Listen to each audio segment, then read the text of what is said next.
semua karena anugerah-Mu. Hari ini ada, bukan karena kuatku, namun karena Roh-Mu. Ku bawa hatiku, penyembahanku, ku semakin berkurang, Yesus makin bertambah.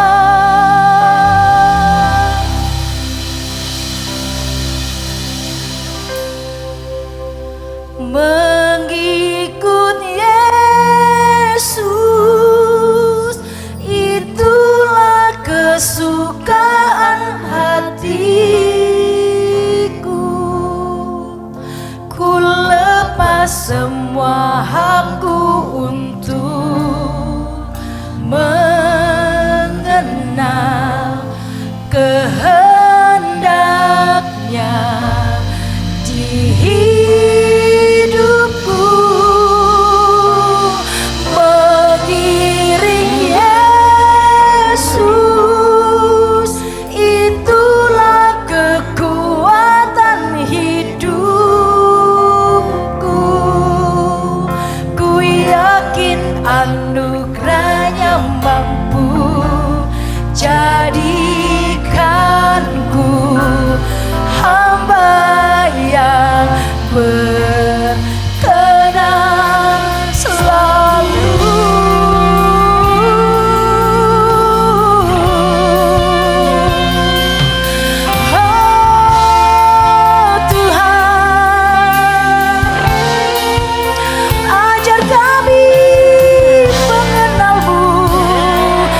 Anugerah-Mu yang membuat kami Tuhan ada sampai hari ini, menikmati kebaikan demi kebaikan.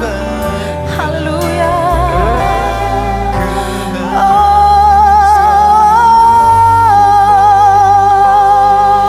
mengikutimu, mengikuti Yesus, itulah kekuatan. Lepas mengenalmu Tuhan, menjadikan Engkau yang terutama di hidup kami. Amin. Oh, mengiringi Yesus, itulah kekuatan hidupku. Ku yakin anugerahnya mampu jadi hamba yang. Mari semua Tuhan kita bangkit berdiri. Mari deklarasikan mengikut Dia selamanya. Oh, mengikut Yesus, itulah kesukaan hatiku. Ku lepas semua hakku untuk mengenal kehendaknya di hidupku. Mengiringi Yesus, itulah kekuatan hidupku. Ku yakin anugerahnya mampu jadikanku hamba yang berkenan selalu. Ku yakin anugerahnya mampu jadikanku hamba yang berkenan selalu. Ku yakin anugerahnya mampu jadikanku hamba yang berkenan selalu.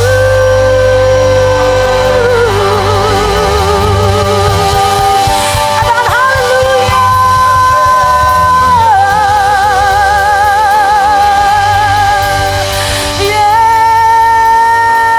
Yesus, mengikutimu, mengenal kehendakmu, mengenal jalanmu. Haleluya. Dalamo Shalalama ya Shaneralayamo. Haleluya Tuhan, kami bersyukur.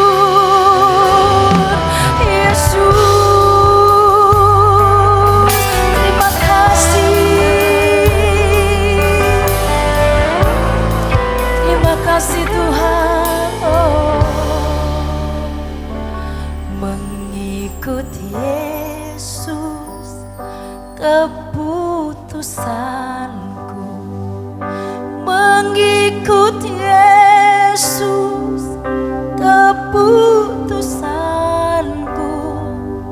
Mengikuti Yesus keputusanku.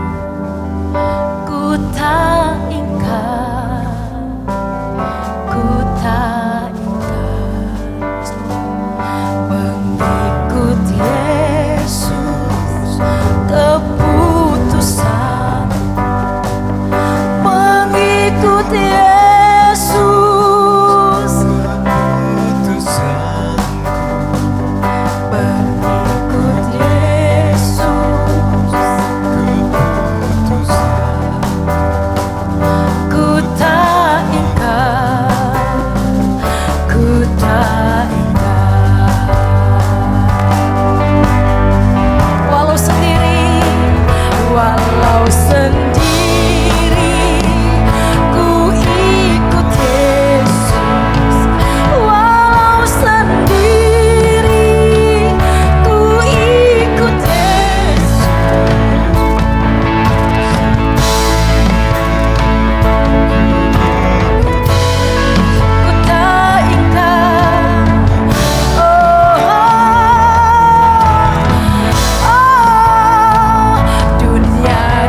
keputusan hidup kami.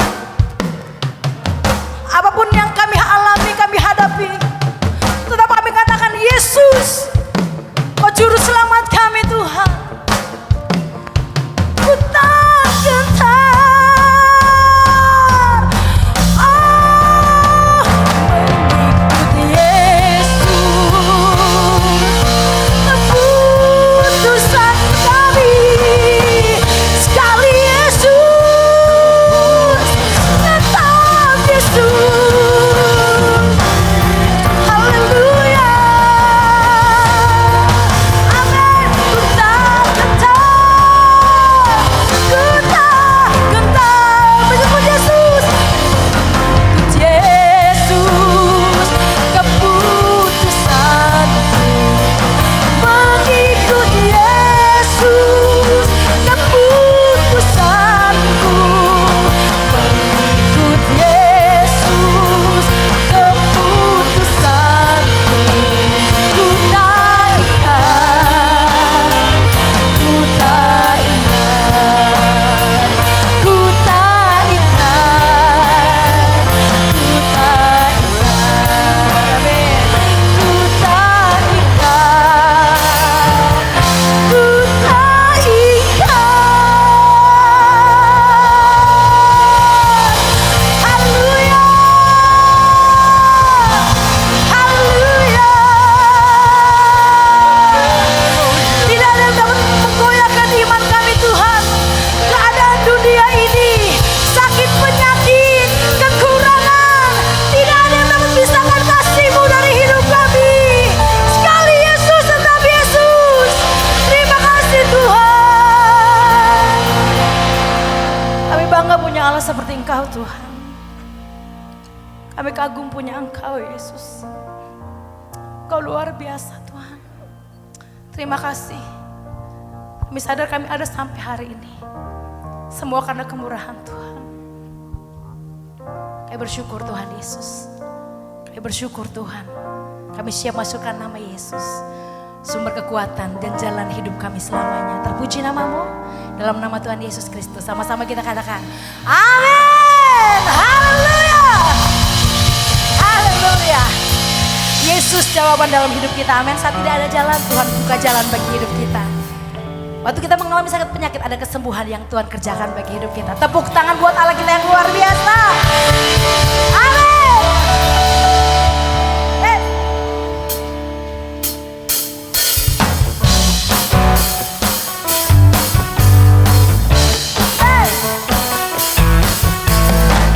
Terima kasih Tuhan Yesus. Kami bangga, kami kagum punya Engkau. Kau buat jalan yang baru supaya aku tidak terjatuh. Terlanjur ku dipegang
sukacita, ada damai sejahtera yang Tuhan kerjakan. Sebelum duduk lihat kanan kiri, mengikuti Yesus, ada damai sejahtera yang abadi Tuhan kerjakan.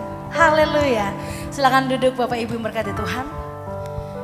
Ini minggu di mana kita akan mendukung pekerjaan pelayanan Tuhan dalam pembangunan gedung sekolah minggu. Ya, saya persilakan dengan sukacita kita akan menabur. Terima kasih Tuhan.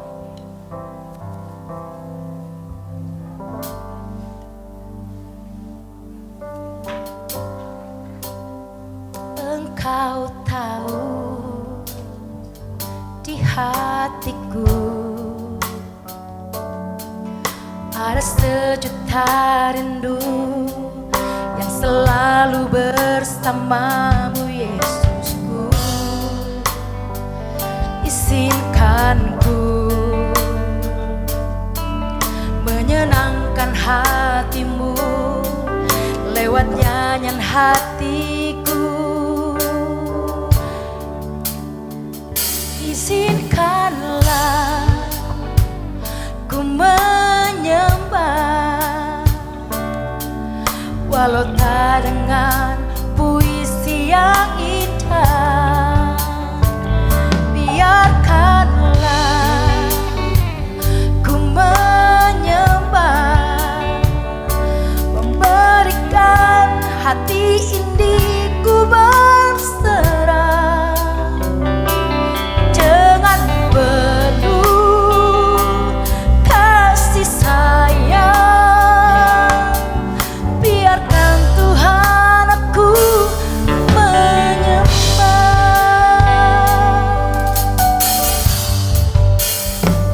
Engkau tahu di hatiku ada sejuta rindu untuk selalu bersamamu Yesusku. Izinkanku menyenangkan hatimu lewat nyanyian hatiku. Biarkanlah ku menyembah walau tak dengan puisi yang indah. Biarkanlah ku menyembah, memberikan hati ini ku berserah dengan penuh kasih sayang. Biarkan Tuhan aku menyembah.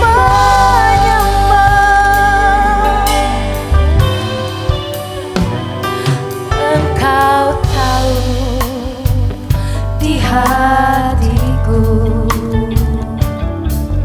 ada sejuta rindu untuk selalu bersamamu Yesusku.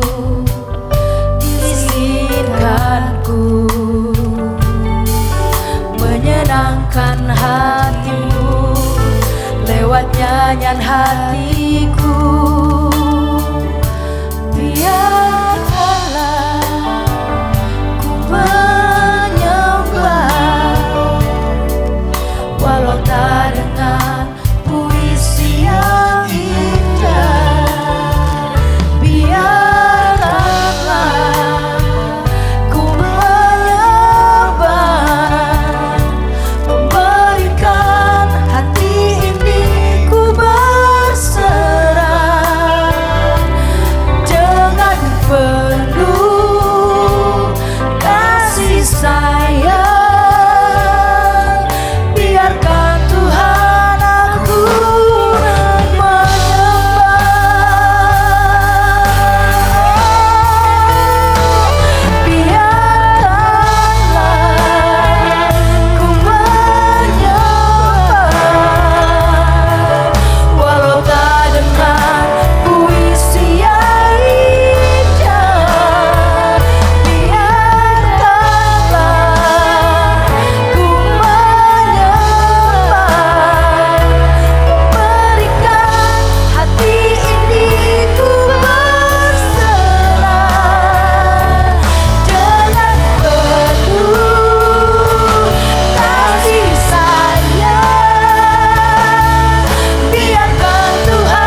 hati kami berlimpah dengan syukur, kami boleh masuk dan menikmati hadirat-Mu.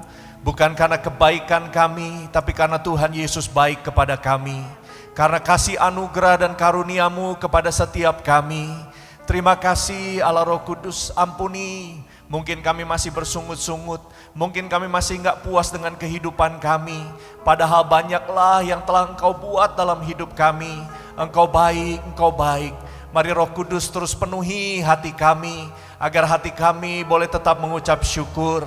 Mata kami boleh tetap melihat perkara-perkara ajaib Tuhan kerjakan. Kami tetap percaya tuntunan demi tuntunan-Mu Engkau lakukan dalam kehidupan kami. Sekalipun mungkin kami belum melihat jalan-Mu, kami belum melihat doa kami terwujud, tapi kami percaya Allah mendatangkan kebaikan. Terima kasih, kami bersyukur ya Aba, kami bersyukur kami boleh beribadah Tuhan, semua juga karena kemurahan Tuhan. Karena kami percaya Engkau terlebih rindu berjumpa dengan kami, dan Engkau terlebih rindu mencurahkan berkat-berkat-Mu. Engkau yang mengenal kami bahkan sampai kedalaman hati kami. Saat ini Tuhan, Engkau sedang menjamah setiap kami. Engkau sedang menyembuhkan kami, Engkau sedang memulihkan kami, Engkau sedang memberikan kekuatan bagi setiap kami, Engkau sedang membuka jalan-jalan-Mu bagi kami di dalam nama Tuhan Yesus Kristus. Terlebih biarlah kami mau belajar untuk mengasihi Tuhan, karena Engkau yang sudah terlebih dahulu mengasihi kami. Mari Roh Kudus, Engkau yang jadikan tanah hati kami tanah hati yang baik, sehingga setiap firman yang ditaburkan boleh tertanam kuat di dalam hati kami, dan itu boleh bertumbuh dan berbuah. Apa saja yang kami lakukan dan kami kerjakan, Tuhan buat berhasil dan beruntung, sehingga kami boleh menjadi berkat dan nama Tuhan Yesus yang dipermuliakan.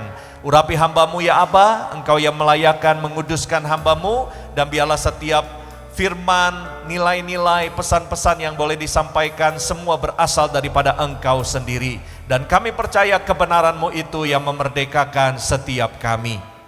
Terima kasih Bapa, kami bersyukur, kami sambut firman-Mu dengan sukacita. Segala pujian hormat hanya di dalam nama Tuhan Yesus Kristus.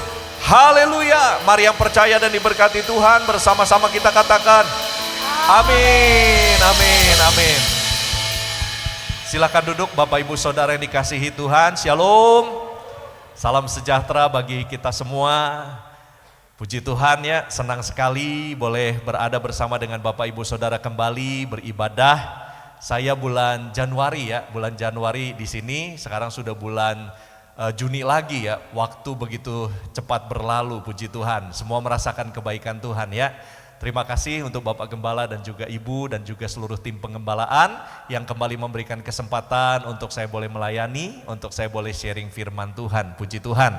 Saya rindu membagikan apa yang boleh saya dapatkan, apa yang saya boleh alami, dan itu boleh memberkati kehidupan saya, dan biarlah ini juga boleh memberkati kehidupan Bapak Ibu Saudara sekalian, amin.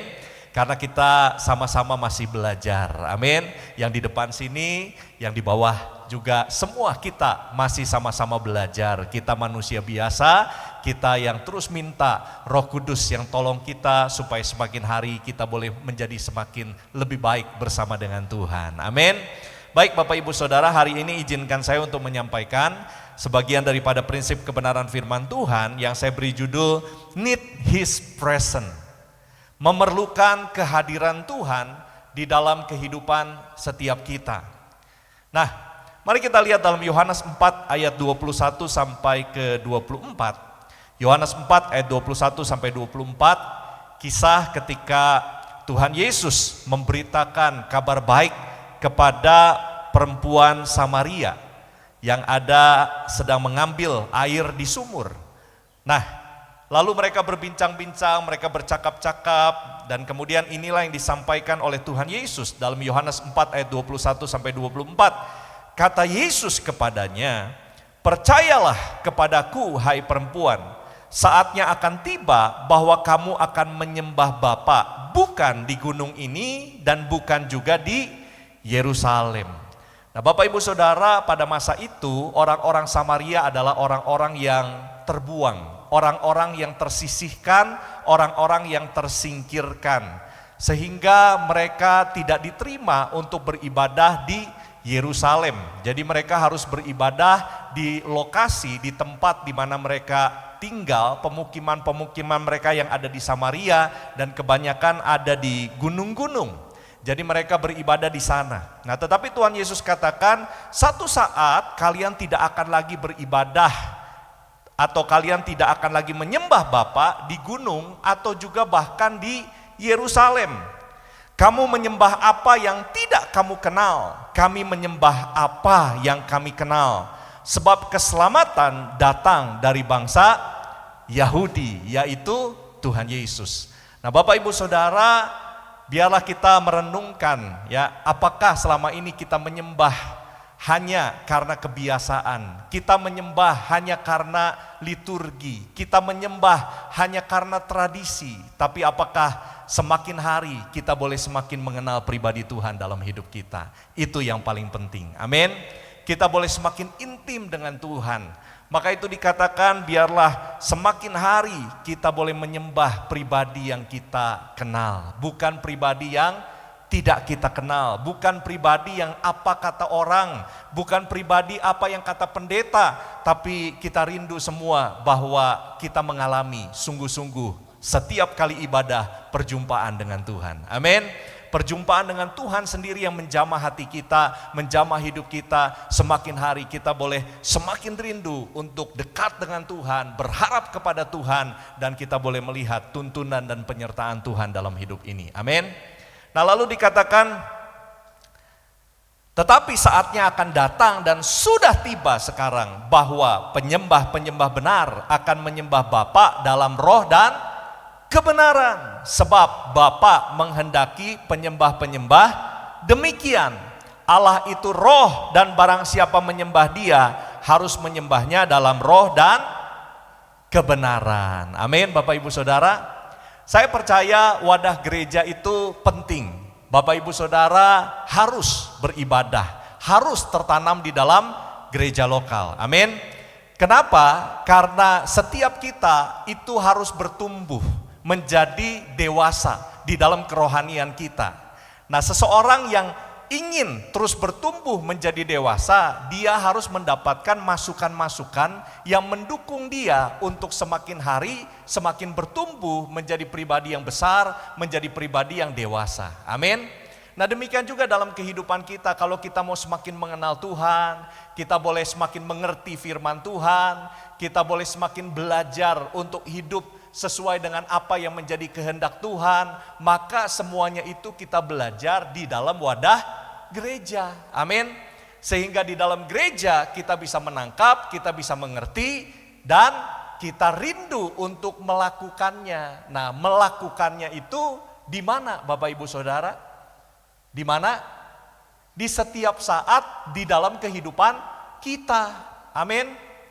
Biarlah kita juga menikmati kehadiran Tuhan bukan hanya di gereja, tapi dimanapun kita berada, di rumah kita, di keluarga kita, di usaha kita, di pekerjaan kita pun, kita boleh merasakan sungguh-sungguh Tuhan hadir dan Tuhan menyertai kehidupan kita. Amin Bapak Ibu Saudara. Jangan sampai ya kita bilang, aduh rasanya di rumah gak ada hadirat Tuhan. Kenapa? Karena kalau di gereja setiap kali pujian penyembahan merinding. Wah ya kan, merinding gitu kan. WL-nya begitu antusias, WL-nya begitu memotivasi kita. Dan lagu-lagunya atau nyanyian-nyanyiannya begitu menggetarkan hati. Sehingga saya merasakan ada hadirat Tuhan di sini. Tetapi kalau di rumah, kok rasanya kosong, rasanya garing, rasanya saya seperti bernyanyi sendiri. Tidak ada hadirat Tuhan di sini. Hadirat Tuhan hanya ada di gereja. Siapa bilang Bapak Ibu Saudara? Firman Tuhan katakan satu saat kita akan menyembah tidak ditentukan oleh lokasi dan tempat. Karena dimanapun kita berada, Tuhan rindu untuk hadir bersama-sama dengan kita. Dan Tuhan rindu untuk menuntun dan memberkati kehidupan setiap kita. Amin Bapak Ibu Saudara. Nah, mari kita lihat firman Tuhan kembali di dalam Yohanes 5 ayat 6 sampai 7. Yohanes 5 ayat 6 sampai 7. Nah, kita tahu ini satu kisah tentang seorang pria yang sudah lumpuh puluhan tahun. dan dia ada di kolam Bethesda. Dan dipercaya pada masa itu bahwa kolam ini itu kalau satu saat ada malaikat turun, maka akan ada gejolak yang besar dan setiap orang yang pertama kali terjun akan mengalami kesembuhan. Nah, tapi namanya orang lumpuh, ya, nggak bisa bergerak, mau ada di samping kolam itu pun, ya, kalau itu bergerak, mungkin orang yang lebih bisa yang bisa lebih beraktivitas cepat, maka orang ini akan lebih dulu, ya kan, dibanding orang yang lumpuh ini, begitu ya. Nah, kemudian kita tahu Tuhan Yesus datang kepada pribadi ini. Nah, Bapak Ibu Saudara, kalau saya merenungkan, saya membaca ayat firman Tuhan ini, orang ini luar biasa loh, mendapat spesialisasi, mendapat privilege. Tuhan Yesus sendiri datang kepada orang ini. Dari sebegitu banyak orang sakit mungkin pada saat itu yang menunggu goncangan kolam ini, Tuhan Yesus datang kepada pribadi laki-laki ini yang sudah puluhan tahun mengalami lumpuh. Nah, mari kita lihat Yohanes 5 ayat 6 sampai 7. Ketika Yesus melihat orang itu berbaring di situ, dan karena ia tahu bahwa ia telah lama dalam keadaan itu, berkatalah ia kepadanya, "Maukah engkau sembuh?" Nah, jawab orang sakit itu kepadanya, "Tuhan, tidak ada orang yang menurunkan aku ke dalam kolam itu apabila airnya mulai goncang. Dan sementara aku menuju ke kolam itu, orang lain sudah turun mendahului aku." Nah, Bapak Ibu Saudara, kalau orang ini menyadari, kalau orang ini tahu siapa yang datang, hadirat siapa yang datang dalam kehidupannya, maka dia tahu dia nggak perlu lagi kolam itu, dia nggak perlu lagi lokasi, dia nggak perlu lagi tempat, karena pribadi yang menyembuhkan itu justru yang datang sama hidup orang ini. Amin, Bapak Ibu Saudara. Amin. Nah, demikian juga Bapak Ibu Saudara, seringkali orang masih terfokus kepada tradisi, masih terfokus kepada tata cara, masih terfokus kepada harus begini dan begitu supaya saya bisa mendapatkan Tuhan. Bapak Ibu Saudara, kita bisa datang kepada Tuhan bukan karena kehebatan kita, bukan karena tata cara kita, bukan karena kebaikan kita. Kita bisa datang kepada Tuhan karena Tuhan Yesus yang terlebih dahulu datang kepada kehidupan setiap kita. Amin, Bapak Ibu. Nah, satu kali ada satu anak muda datang sama saya, dan anak muda ini bilang begini, "Pak, kayaknya saya perlu pelayanan pelepasan, Pak.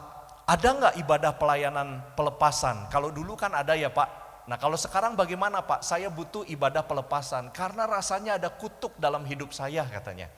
"Rasanya sial aja, apapun yang saya kerjakan kok kayaknya nggak berhasil aja. Saya butuh untuk dilepaskan, saya butuh ibadah pelepasan." Lalu saya tanya sama dia, "Oh, kamu pernah ikut ibadah pelepasan?" "Pernah, Pak." "Oh ya, berapa kali?" "Berkali-kali." Di situ saya bingung gitu kan, berkali-kali ikut ibadah pelepasan tapi kok nggak lepas-lepas begitu kan. Lalu saya bilang begini, masalahnya sebetulnya karena kamu tidak dilepaskan, atau masalahnya bagaimana pribadi kamu, hubungan kamu dengan Tuhan.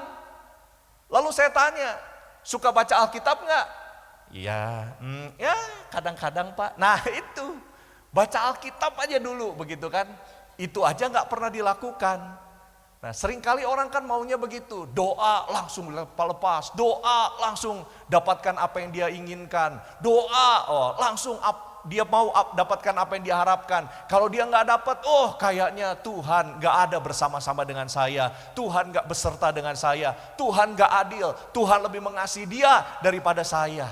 Padahal dia tidak menyadari seringkali dia yang menjauh dari Tuhan, bukan Tuhan yang menjauh dari dia.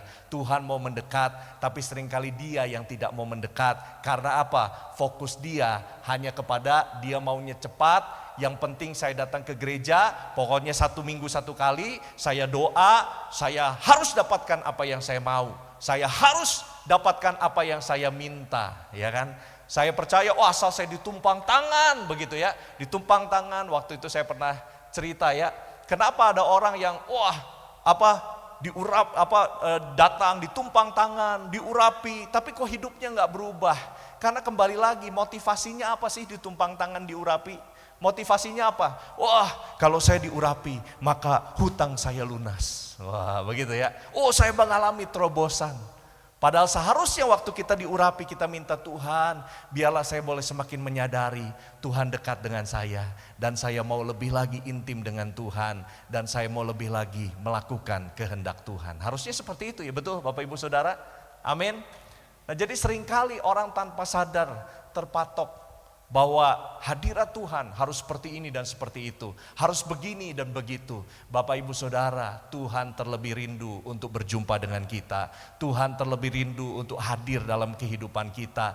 Tinggal bagaimana kita mau membuka hati kita dan kita katakan, Tuhan berdaulat sepenuhnya dalam hidup saya. Saya percaya waktu Tuhan yang terbaik, pertolongan Tuhan yang terbaik buat hidup saya. Amin. Nah, saya selalu diberkati Bapak Ibu Saudara dan diingatkan ya, dengan satu kisah dalam Kejadian 13 ayat 9 sampai 10. Kejadian 13 ayat 9 sampai 10 ini tentang Abram dan keponakannya Lot. Ya, kita tahu kisah ini, Abram seorang yang mendapatkan janji Tuhan, dia dituntun dan dia diberkati Tuhan. Lot ikut dengan Abram, jadi Lot juga kecipratan dapat berkat Tuhan. Jadi semakin lama mereka semakin berlimpah-limpah. Sampai akhirnya tanah di mana mereka tinggal, tempat di mana mereka tinggal itu tidak mencukupi lagi. Jadi terjadilah keributan. Terjadi keributan antara bawahan-bawahan Abram dan bawahan-bawahan Lot. Jadi anak buah Abram bilang begini, ini sumurnya Bapak Abram. Lalu anak buahnya Lot bilang begini, bukan, itu punyanya Bapak Lot. Nah, anak buahnya Abram bilang, itu padang rumputnya Bapak Abram. Wah. Lalu anak buahnya Lot bilang, bukan, itu punyanya Bapak Lot. Nah, jadi ributan seperti itu. Dan waktu Abram melihat kondisi itu, Abram datang sama Lot dan Abram bilang begini, sudahlah, kita kan kerabat, keluarga, nggak baik kalau kita berselisih, nggak baik kalau kita ribut. Begini saja. Nah, mari kita lihat. Kejadian 13 ayat 9 sampai 10. Bukankah seluruh negeri ini terbuka untuk engkau? Baiklah pisahkan dirimu daripadaku. Jika engkau ke kiri, maka aku ke kanan. Jika engkau ke kanan, maka aku ke kiri. Nah, Bapak Ibu Saudara, kalau Bapak Ibu Saudara jadi Abram nih sama Lot yang lebih muda, keponakan, gara-gara ikut kita, dia jadi diberkati. Nah, kalau kita jadi Abram, kita kasih pilihan atau kita kasih perintah sama dia? Yang mana Bapak Ibu? Yang mana? Kasih perintah dong, betul nggak? Sini Lot, tuh di sana bagus tuh. Kamu dan keluarga kamu pindah ke sana. Ya begitu ya, harusnya gitu ya. Betul nggak? Tapi yang menarik, Abram enggak. Abram justru kasih Lot untuk memilih terlebih dahulu. Silakan kamu pilih. Kalau kamu ke kiri, aku ke kanan. Kalau kamu ke kanan, aku ke kiri. Ya. Nah, harusnya Lot, ya, seorang yang lebih muda, ya, seorang keponakan, seorang yang mendapatkan berkat gara-gara Abraham, harusnya Lot mempersilahkan pamannya dulu untuk milih, betul nggak? Oh jangan, udah paman aja dulu yang milih, betul nggak? Iya ya.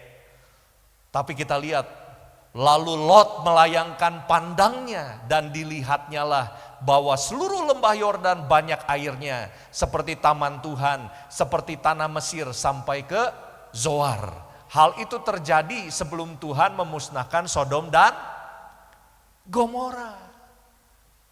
Apa yang dilihat manusia baik, belum tentu dilihat Tuhan baik. Apa yang dilihat Tuhan baik, kadang-kadang belum tentu juga dilihat manusia baik. Kadang-kadang kita bilang madesu, padahal Tuhan bilang masa depan penuh dengan pengharapan. Apa yang kita lihat baik, belum tentu Tuhan bilang itu baik. Tapi apa yang Tuhan bilang baik, pasti itu yang terbaik. Maka itu kenapa kita harus makin mengenal Tuhan. Kita minta Tuhan hadir, Tuhan menuntun, Tuhan menyertai. Karena kita percaya masa depan di dalam Tuhan sungguh ada dan pengharapan tidak pernah hilang. Amin. Nah, lalu Lot justru tidak menyia-nyiakan kesempatan. Dia cari dan dia lihat satu tempat yang menurut manusia itu baik. Mungkin Abram waktu lihat juga baik, Abram gini, aduh nyesel, saya berharap Lot gak lihat itu. Lihat juga. Ya sudahlah, udah kadung janji begitu ya. Ya sudahlah, akhirnya Lot pindah ke sana tanpa sadar. Ternyata satu saat dia akan tersesat, dia akan masuk ke Sodom dan Gomora, satu tempat yang akan dibinasakan oleh Tuhan. Nah Bapak Ibu Saudara, waktu saya merenungkan ayat firman Tuhan ini, saya berpikir, kenapa ya Abram mengambil sikap seperti ini? Kenapa Abram mengalah? Kenapa kok Abram mengizinkan Lot yang memilih terlebih dahulu? Kenapa ya? Kenapa? Tahu gak kenapa Bapak Ibu Saudara? Tahu gak kenapa? Karena Abram gak pernah pusing sama berkat Tuhan. Abram cuma berkata, selama Tuhan ada bersama dengan saya, air mata bisa menjadi mata air. Padang gurun bisa menjadi padang yang berumput hijau. Yang penting Tuhan menyertai hidup saya. Mau saya di kanan, ada Tuhan, semuanya baik. Mau saya ada di kiri, ada Tuhan, semuanya baik. Saya gak pusing sama berkat Tuhan. Yang saya fokus adalah Tuhan selalu beserta dengan saya. Amin Bapak Ibu. Amin.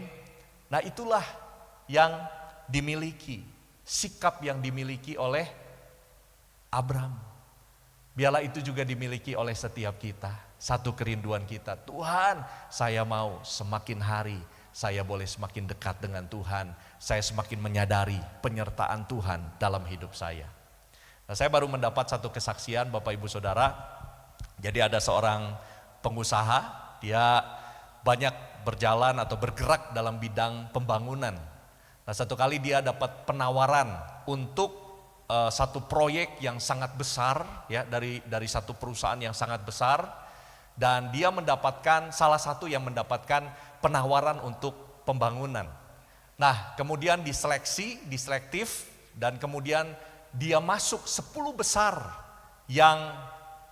yang diseleksi untuk bisa dapatkan proyek besar ini. Nah dari 10 diseleksi lagi, jadi tinggal 5. Dia masuk 5 besar. Dari 5 diseleksi lagi jadi 2.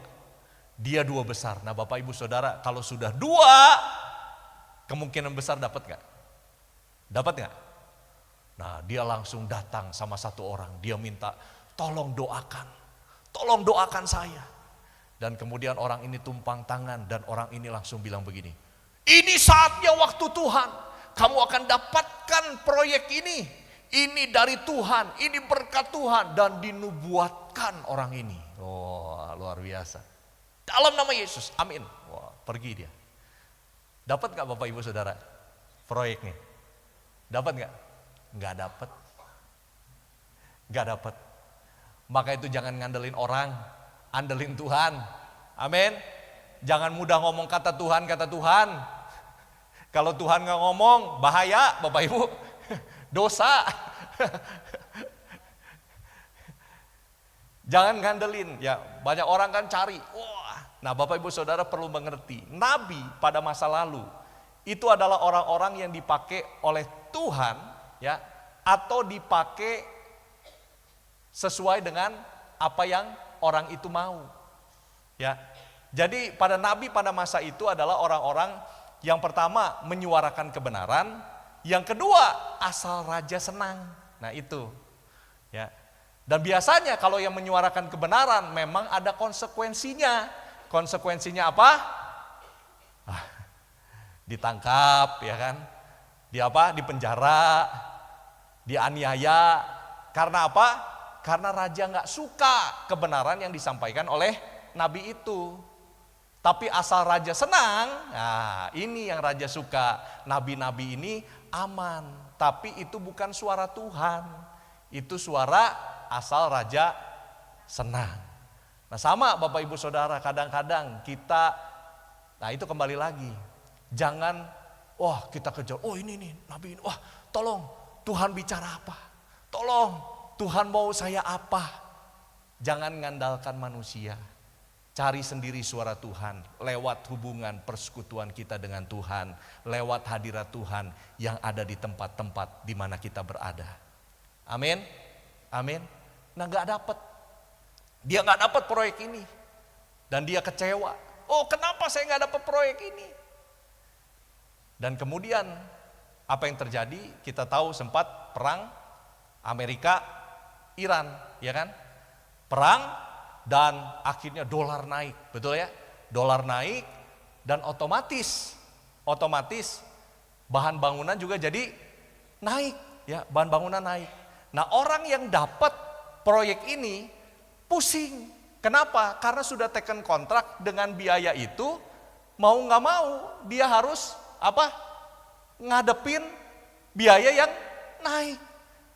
Dan kemudian orang yang nggak dapat proyek ini, dia mulai bersyukur dan dia bilang begini, untung saya nggak dapat proyek itu.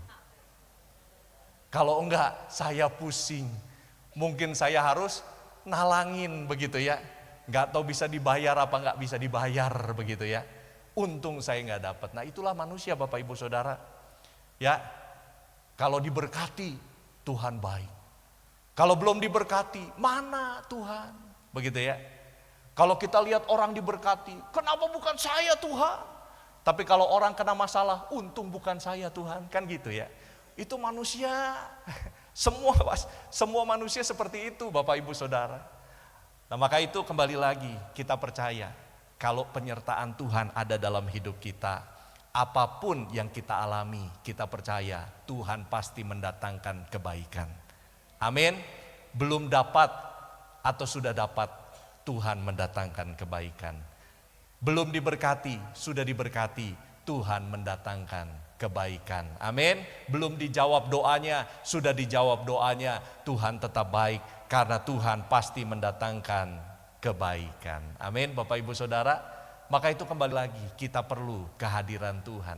Nah kalau kita lihat tokoh-tokoh dalam Alkitab, next. Keluaran 33 ayat 13 sampai 15. Keluaran 33 ayat 13 sampai 15, Musa berkata begini, maka sekarang jika aku kiranya mendapat kasih karunia di hadapanmu, beritahukanlah kiranya jalanmu kepadaku, sehingga aku mengenal engkau. Nah Bapak Ibu Saudara menarik ya, kita lihat bagaimana tokoh-tokoh yang sungguh-sungguh dekat dengan Tuhan. Dia katakan begini, kiranya engkau memberitahukan jalanmu supaya aku diberkati. Supaya aku mendapatkan mujizat? Bukan. Supaya apa? Supaya aku mengenal Tuhan. Amin.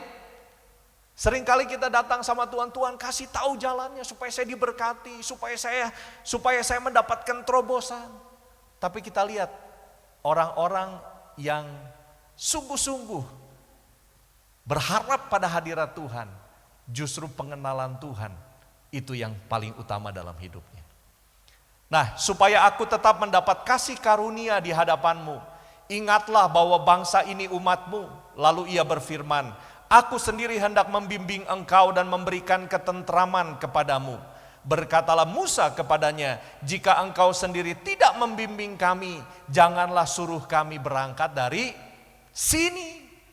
Nah kita lihat, Abram dia fokus pada penyertaan Tuhan. Yang penting Tuhan menyertai saya. Musa, dia fokusnya adalah yang penting Tuhan membimbing kami. Tuhan menyertai kami. Maka itu sama ketika Daud jatuh dalam dosa. Daud bertobat, Daud minta ampun. Dan doa daripada Daud adalah apa? Jangan sampai rohmu undur daripadaku. Kembali lagi, fokus dia adalah yang penting Tuhan tetap hadir dalam hidupnya. Jangan sampai engkau meninggalkan aku. Tuhan, aku butuh hadirat Tuhan. Aku butuh bimbingan Tuhan. Yang penting ada Tuhan dalam hidup saya. Itu sudah lebih daripada cukup. Amin. Paulus berkata begini, aku melupakan apa yang ada di belakangku, semua itu aku anggap sampah karena pengenalan akan Tuhan Yesus itu jauh lebih penting. Nah Bapak Ibu Saudara, kita melihat bagaimana tokoh-tokoh dalam Alkitab, setiap mereka yang akhirnya boleh mendapatkan Tuhan, boleh menemukan Tuhan, akhirnya mereka boleh tahu bahwa yang paling penting dalam hidup mereka adalah hadirat Tuhan. Amin Bapak Ibu Saudara, amin. Ya kita nggak apa-apa, kita mungkin masih fokus pada berkat, pertolongan Tuhan. Nggak apa-apa, semua pasti masih berharap hal seperti itu. Tapi maukah kita terus membangun hidup kita, membangun pengenalan kita akan Tuhan, sampai akhirnya satu hal yang kita inginkan, Tuhan senantiasa menyertai kehidupan kita. Hadirat Tuhan itu selalu bersama-sama dengan kita. Amin. Nah next. Nah ini satu kisah yang sudah umum ya, dalam 2 Samuel 6 ayat 10 sampai 12. Dikatakan begini, sebab itu Daud tidak mau memindahkan tabut Tuhan itu ke tempatnya, ke kota Daud. Tetapi Daud menyimpang dan membawanya ke rumah Obed-Edom, orang Gad itu. Nah Bapak Ibu Saudara, ada beberapa penafsiran. Orang Gad ini mengarah kepada kota Gad. Nah kota Gad itu adalah kotanya orang Filistin. Jadi ada yang bilang bahwa apakah Obed-Edom ini adalah orang Filistin yang dia dan keluarganya akhirnya beralih mempercayai Allahnya Israel. Nah atau orang Gad ini ada satu kota juga, kota Gad ini adalah kota salah satu yang ditempati oleh suku Lewi. Jadi suku yang dipercayakan untuk menjaga tabut Allah dan juga menjaga pintu gerbang. Nah kalau kita melihat bahwa akhirnya Obed-Edom itu dia itu dipercayakan untuk menjaga tabut Allah dan menjaga pintu gerbang, juga untuk menaikkan nyanyian-nyanyian, kemungkinan Obed-Edom ini bukan orang Filistin tapi keturunan orang Lewi ya. Nah jadi apalagi Daud mempercayakan tabut ini kepada Obed-Edom ya kan, pasti Daud juga dengan pengalaman bagaimana Usa mati karena menyentuh tabut itu, pasti Daud juga betul-betul nggak main-main ya kan, pasti Daud juga memikirkan dengan sebaik-baiknya kepada siapa tabut ini dititipkan, pasti kepada orang yang bisa dipercaya dan begitu mengenal tentang kondisi daripada tabut ini. Nah lalu tinggal di rumah Obed-Edom orang Gad itu, dan Tuhan memberkati Obed-Edom dan seisi rumahnya. Diberitahukanlah kepada Raja Daud demikian, Tuhan memberkati seisi rumah Obed-Edom dan segala yang ada padanya oleh karena tabut Allah itu.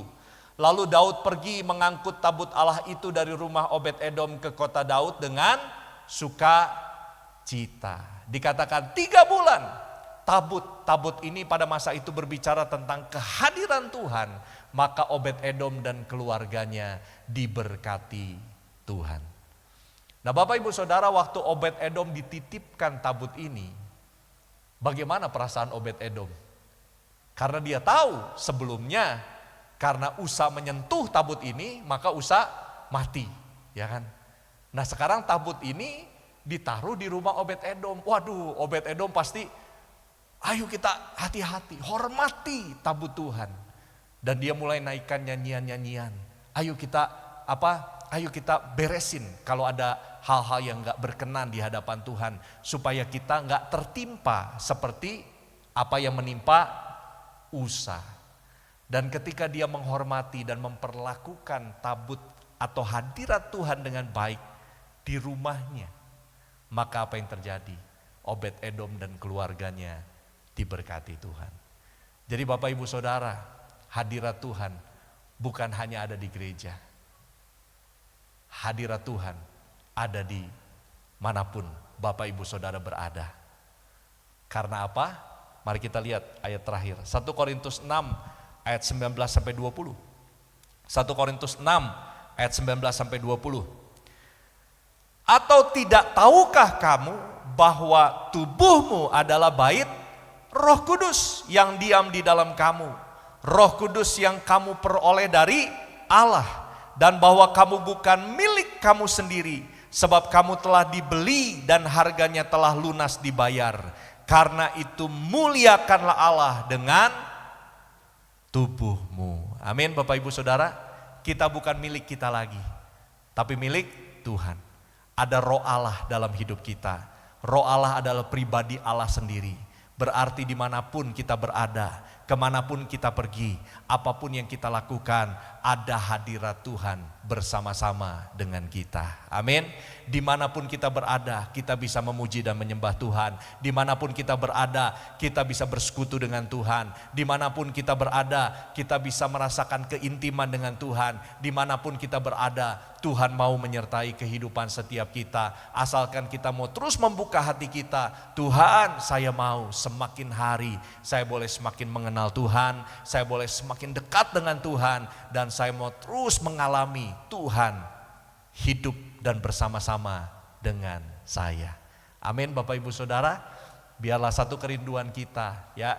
Ini kita sudah menjalani setengah tahun ini. Nah mari kita mulai hari ini, Tuhan saya mau belajar untuk lebih lagi ya menghormati hadirat Tuhan. Dan saya percaya dimanapun saya berada, saya mau belajar untuk menjaga kehidupan saya. Karena ada roh Allah di dalam kehidupan saya. Dan Tuhan sendiri yang akan menjamah kehidupan saya. Tuhan Yesus memberkati. Boleh kasih tepuk tangan buat Tuhan kita. Mari dengan hormat kita boleh bangkit berdiri Bapak Ibu Saudara.